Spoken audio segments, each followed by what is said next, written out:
Welcome to the Seller Roundtable e-commerce coaching and business strategies with Andy Arnott and Amy Wees. Let's get back to the main thing. What would you say is the biggest line of defense? So we all know there's different ways, and we first have to identify that we're being attacked, right? We have to look and we have to realize that being attacked is a very real possibility and it's happening all the time. And that's what you talked about a little bit, right?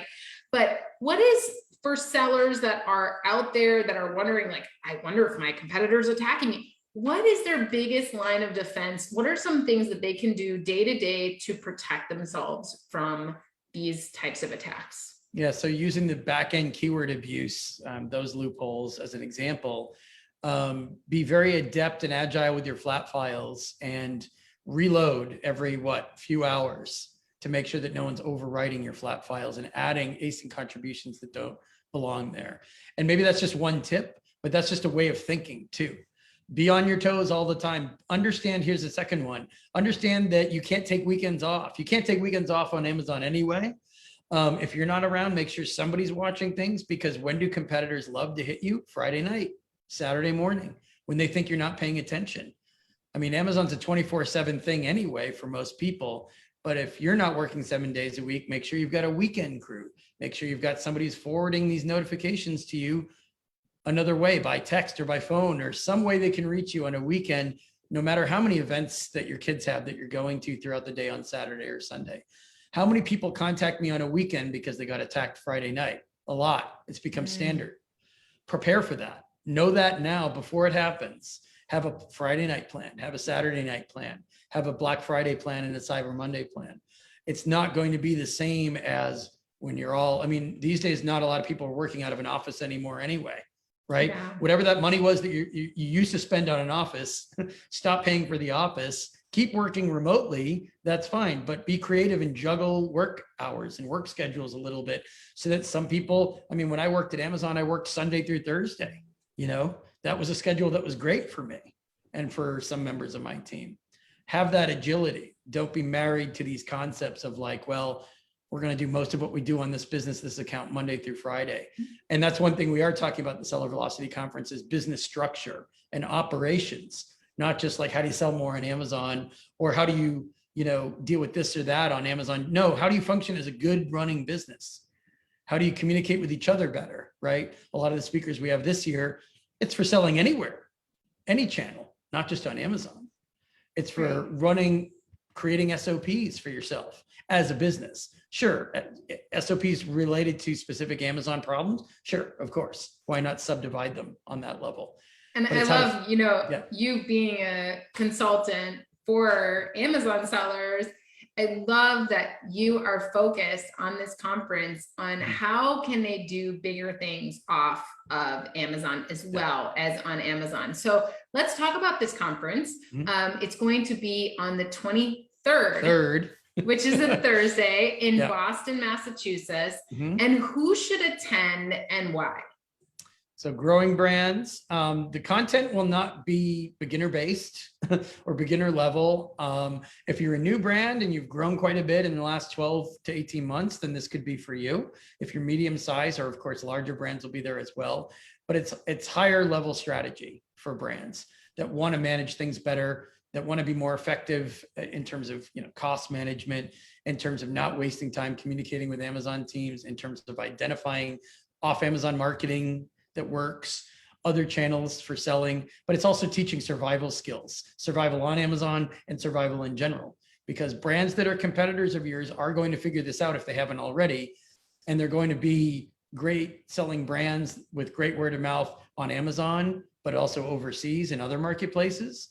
Some countries don't have Amazon as a giant player, right? Yet, maybe, but Europe, Asia, think of some other growing marketplaces out there.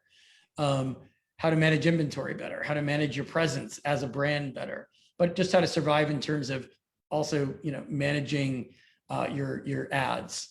I mean, ads have become such a big deal on Amazon. They weren't such a big deal a few years ago. How to manage your defense if somebody does attack you. You've got contacts, you've made allies, let's just say within Amazon for starters, maybe allies elsewhere in the ecosystem as well. Maybe you've got an attorney who understands your IP and how to protect it and defend it. Maybe they helped you set up the IP, but also you have a better understanding of how you could be attacked illicitly from somebody claiming to have your IP or registering your trademark in another country, for example. Those are all survival skills to me. And I think brands that are really doing well, I mean, it's great to have YouTube videos about killing it and crushing it and all that stuff. Take it to the next level. Don't be content to stay there, because you can have success on Amazon without really knowing what you're doing sometimes. And that means you've also failed to build defenses when somebody else figures out where you're vulnerable and decides they can make some inroads, not just taking sales away from you, but to weaken your standing at Amazon, because they understand how Amazon investigates accounts and how they could pick you apart if you start getting complaints on ASINs. It doesn't take a lot for a competitor to buy the services of some black hat service provider, to have them use their buyer accounts to buy from you. All of this will be completely unseen by Amazon teams, by the way, and have them start making allegations that your products aren't safe, aren't useful, aren't in good condition, aren't whatever, aren't even, we're getting people who are getting hit with expired complaints for items that aren't consumables, right? Like, this shoulder scratcher is expired. These, Yes.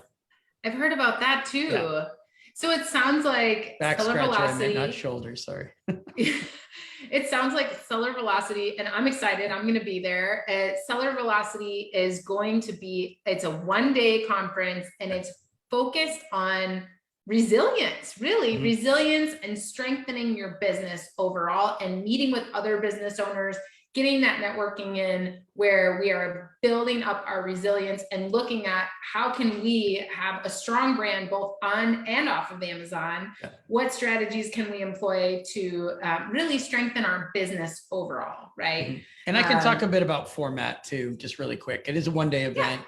It's going to be a mixture of lightning talks of 15 to 20 minutes by our speakers, and also breakout sessions, smaller groups where there's more interaction with the speakers. We're not really doing the PowerPoint slides, you're being talked at for several hours approach. We've had different formats for each of the years that we've done Seller Velocity. We think this is going to be an effective way of getting people to interact with speakers. We also have a networking happy hour, works pretty well at the Prosper Show, works well for our event, our conference as well. And then for certain ticket buyers, there'll be a dinner event after the conference is over. So you mentioned September 24th. The event's on September 23rd, but feel free to fly home on the 24th after you've been with us into the evening and been able to, rub shoulders with us a bit more. So first time we're doing Boston, by the way. We're excited to be doing it on my home turf, which is my native town, Boston. So Chris, at the event after, when you guys go out on the town, are you guys is there like we're gonna go beat up the smart kids event, Right. You might hear some Boston accents. It's going to be in the Seaport, which is the Seaport's an interesting part of Boston that's kind of morphing into something that might exist in a lot of American cities. But Amazon's in the Seaport. We're co-hosting with Techometrics. Their offices are in the Seaport, and there's just a lot of kind of nightlife and excitement in the Seaport. There's a lot of great open air outdoor decks and things like that where you can get a late night drink.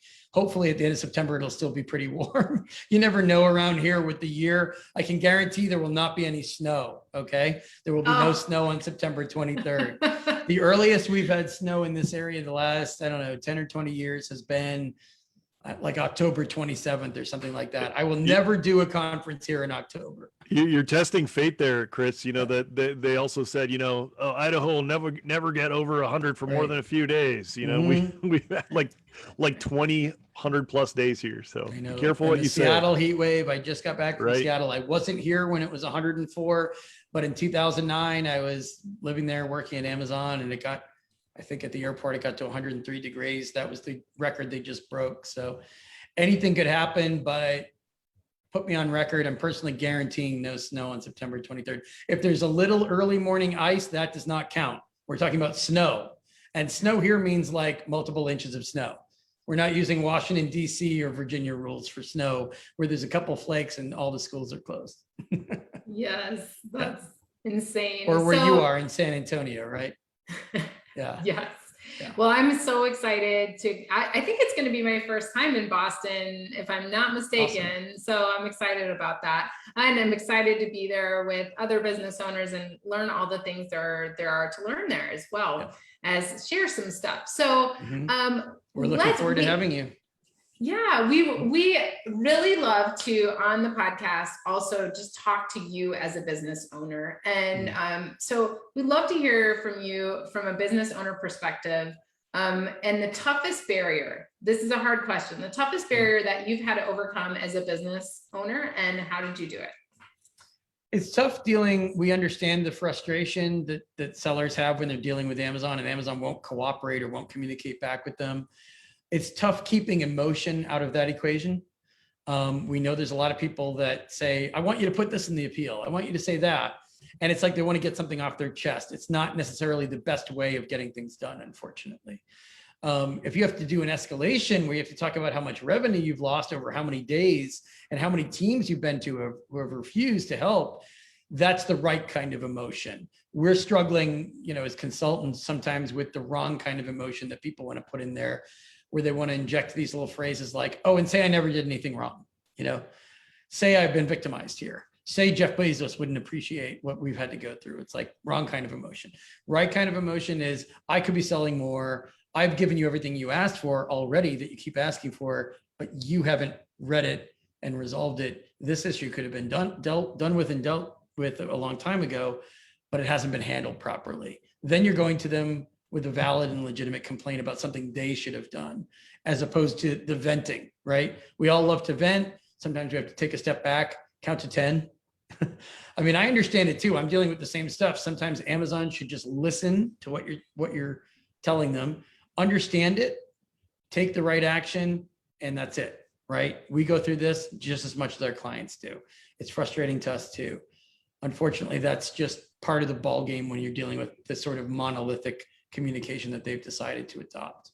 So that's our biggest struggle these days, is keeping the emotion out of what will be considered effective communication, keeping the emotion at bay. Yeah, absolutely, Chris. So what we like to end the podcast with is, normally, especially as a business owner, this, that, personal development and kind of staying up on events and information, especially on the e-commerce world is fairly important.